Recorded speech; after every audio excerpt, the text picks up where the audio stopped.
வருங்கால சார்பு ஆய்வாளர்கள் அனைவருக்கும் கணியன் குழுமம் சார்பாக இனிய வணக்கம். ஸோ நமக்கு சப் இன்ஸ்பெக்டர் பொறுத்தளவுக்கு பார்த்தீங்க அப்படின்னா கிட்டத்தட்ட ஒரு 8-9 மாதங்களாக நமக்கு எக்ஸாம் டேட் எப்போ நிறையா பிரச்சனைக்கு அப்புறம் பார்த்தீங்க அப்படின்னா ஸோ டிஎன்யூஎஸ்ஆர்பி வந்து எக்ஸாம் டேட் வந்து அனௌன்ஸ் பண்ணியிருக்காங்க.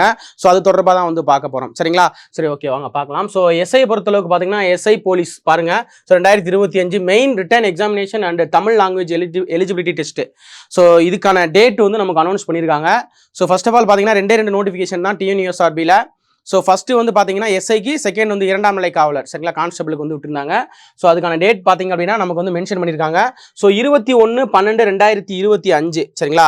ஸோ இந்த டேட்டில் வந்துட்டு எக்ஸாம் நடக்கும் அப்படின்ற விஷயத்த வந்து நமக்கு இங்கே வந்து ரொம்ப தெளிவாக நமக்கு சொல்லியிருக்காங்க. சரிங்களா? ஸோ பாருங்கள், தமிழ் எலிஜிபிலிட்டி டெஸ்ட் அந்த 21/12/2025 for requirement of sub inspector police, சரிங்களா. ஸோ 2025 வந்து கொடுத்துருக்காங்க.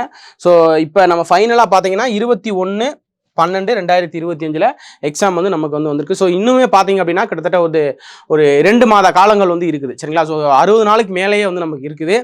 ஸோ நமக்கு நிறையா பேர் வந்து படித்து முடிச்சிருப்பீங்க. நிறையா பேர் பார்த்தீங்கன்னா எக்ஸாம் டேட் எப்போனே தெரியாமல் வந்து வெளியே போயிருப்பீங்க. ஸோ திரும்பி வாங்க, ஒன்ஸ் வந்து ரீகால் பண்ணுங்கள், ரிவிஷன் பண்ணுங்கள். ஸோ கண்டிப்பாக வரக்கூடிய இந்த எக்ஸாமை பொறுத்தளவுக்கு நம்ம ஈஸியாக வந்து வின் பண்ணுறதுக்கான நிறையா பாசிபிலிட்டிஸ் இருக்குது. ஸோ அதோட சேர்த்து என்ன கொடுத்துருக்காங்கன்னு பார்த்தீங்க அப்படின்னா, ஸோ நமக்கு வந்து எக்ஸாம் சென்டர்ஸ் வந்து எங்கெங்கே இருக்கும் அப்படின்ற விஷயத்தை வந்து நமக்கு கொடுத்துருக்காங்க. ஸோ கிட்டத்தட்ட பார்த்தீங்கன்னா 46 சென்டர்ஸ் வந்து கொடுத்துருக்காங்க. ஸோ இதில் வந்து நமக்கு நீங்கள் பாருங்கள், கீழே வந்து பார்த்தீங்கன்னா நமக்கு வந்து கீழே வந்து கமெண்ட்டில் வந்து ஃபஸ்ட்டு கமெண்ட்டில் வந்துட்டு உங்களுக்கு நான் இந்த நோட்டிஃபிகேஷன் வந்துட்டு நான் பின் பண்ணி வைக்கிறேன், இந்த மெமோ, சரிங்களா. ஸோ நல்லா படிங்க. ஸோ வருங்காலம் நமக்காக காத்திருக்குது. ஸோ இன்னும் 60 நாள் தான். ஸோ ரொம்ப நல்லா படிச்சிங்க அப்படின்னா வரக்கூடிய எஸ்ஐ எக்ஸாமை ரொம்ப எளிமையாக வின் பண்ணலாம். நன்றி, வணக்கம்.